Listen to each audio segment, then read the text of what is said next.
Hi everybody! Thanks for tuning in and watching my latest video here. I know it's been a while since I've shared anything, but I feel like it's really time that I come back and really share some of the things I found lately with you. Now, as many of you know, most of my cooking I do is keto, so I decided I'm going to start calling this segment Nick's Keto Kitchen. And I'm going to start sharing some favorite recipes of mine. I'm going to go through a couple new ones that I haven't done before, and I'll test them out, review them, see how I like them. Let me know what you think of the format, and let me know if there's any recipes you'd like me to change. So, as it's now October, it's officially pumpkin time, and one of my favorite things this time of year is pumpkin bread. So I went out there and I started searching, and I found a pumpkin bread recipe I really like. And today I'm going to show you how to make it and tell you a couple tricks I found along the way. So let's get started. So we're going to start out with our dry ingredients, and just so you know, I'm going to put a link to the recipe down below. It's found on Pop Sugar. It's found to be a pretty good website. I've liked a lot of their recipes.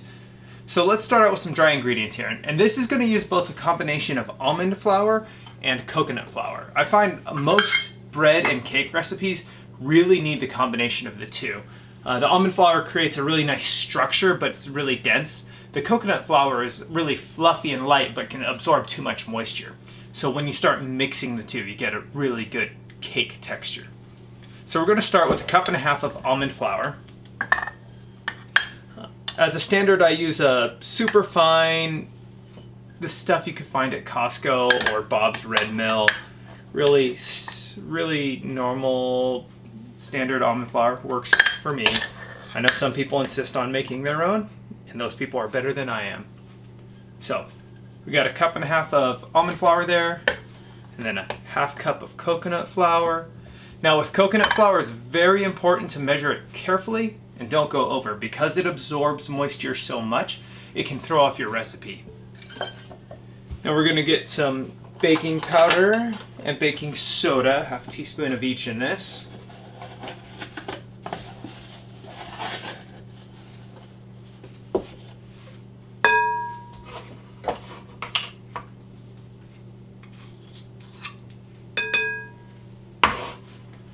A little bit of cinnamon, about 1/2 teaspoon of this as well.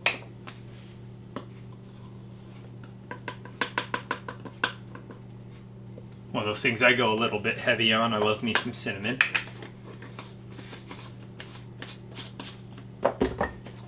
And 1/4 teaspoon of salt. I always like kosher salt, but that's just me. We've got our dry ingredients together. We're going to just whisk those together real quick, break up any clumps, make sure it gets integrated real good. We're going to switch over to our wet ingredient bowl.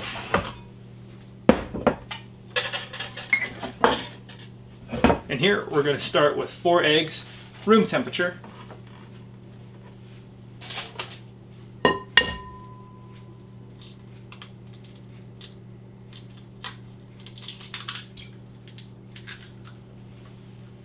Oh, that one decided to fall apart a bit on me and give me a little gift of shell. Nothing we can't fix. I always do my eggs first or in a separate bowl. That way, if there is shell, you can get it out. And again. Now, the recipe actually calls for 1/3 cup of refined coconut oil. Refined oil has been cooked down so it's very neutral in flavor. Most of the stuff you get for coconut oil is unrefined. It's going to have that nice aromatic smell, but it's going to throw off your recipe. So I'm actually going to use a different type of refined oil that's going to be just neutral in flavor and really is not going to affect this much. So I'm going to throw 1/3 cup of, this is sunflower oil.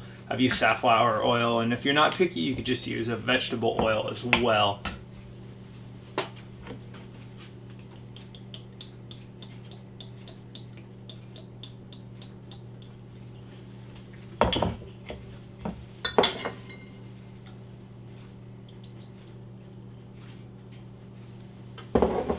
Now, the recipe calls for a cup of pumpkin pie puree, which you can find in some stores, but not all. My local store doesn't actually sell it, but I'm actually using a pumpkin puree I made myself. Honestly, I don't think I'd go through the effort in the future of making it myself, but I'm just gonna do 1 cup of pumpkin puree and then add about a tablespoon of pumpkin pie seasoning, pumpkin pie spice, to give that pumpkin pie flavor that you'd get in a canned pumpkin pie puree. So just a little hair underneath a tablespoon there. Now it's calling for 2/3 cup of erythritol. I'm actually using a monk fruit erythritol blend that I use. It's the Lancatel stuff I really like, so go throw that in there. And a 1/4 cup of milk of my choice. Of course, normal milk has a lot of sugar and carbs, so I'm going to use sugar-free almond milk. And this is a vanilla flavor, but it's not a flavor that's going to negatively impact this recipe. All right, now we're going to go ahead and whisk that all together.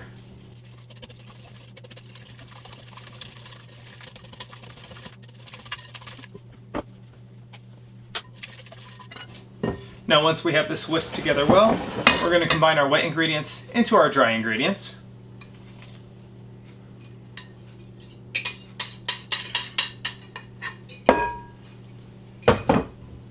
And use a rubber spatula to combine them well.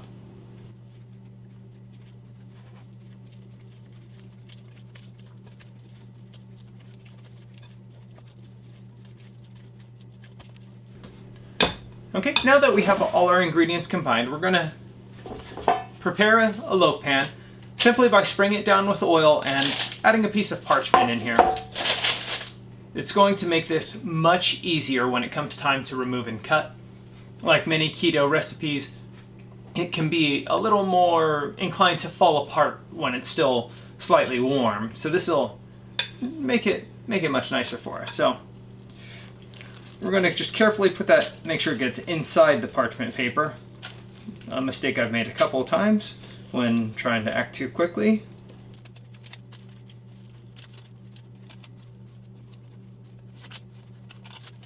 Okay. And then we're going to just level it out in the pan. That way it cooks evenly. Now the recipe says you could also use some raw pumpkin seeds, put it on top as a kind of a garnish. I'm not a big fan of that, so I'm going to just leave it as is. And I got it all level. And we're going to plop this into a 350-degree oven. Now, it does call for 35 to 40 minutes. I find that is significantly less than I actually need. Usually I'll add close to 20 minutes on top of that. Make sure to watch it very carefully, use a toothpick, and make sure it really does cook and set. So let's put this in the oven and see how it goes. Okay, here we are. So our pumpkin bread just came out. Now you're going to want to have a nice brown coat on top there, and you're going to want to check this with a toothpick, as you would most cakes or brownies, anything like that. You're just making sure that it's cooked all the way through. One thing I've noticed with this, you could definitely tell at the 40-minute mark when it says it should be done, the whole thing tends to be a little jiggly. It'll start being brown a little, but the whole top, it just moves way too much. So this has actually been in for a solid hour now, and it looks pretty much perfect. I'm just gonna let it rest, cook, then we're gonna slice it up and see how it tastes. Okay, so we've let our bread cool down for about 10 minutes or so. Let's give it a try. Now that preparation of greasing and parchment on the pan, this is where it comes in handy. There is our loaf ready to go. So let's go ahead and take a slice and see how it is. Now this bread is absolutely the perfect density there. It's cooked all the way through. We're still warm. It smells incredible.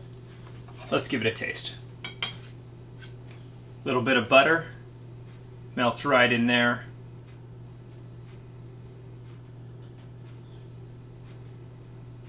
Okay, so I use a lot of butter. That's what makes this stuff. Super good.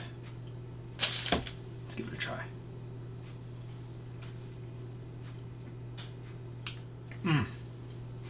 This recipe is killer.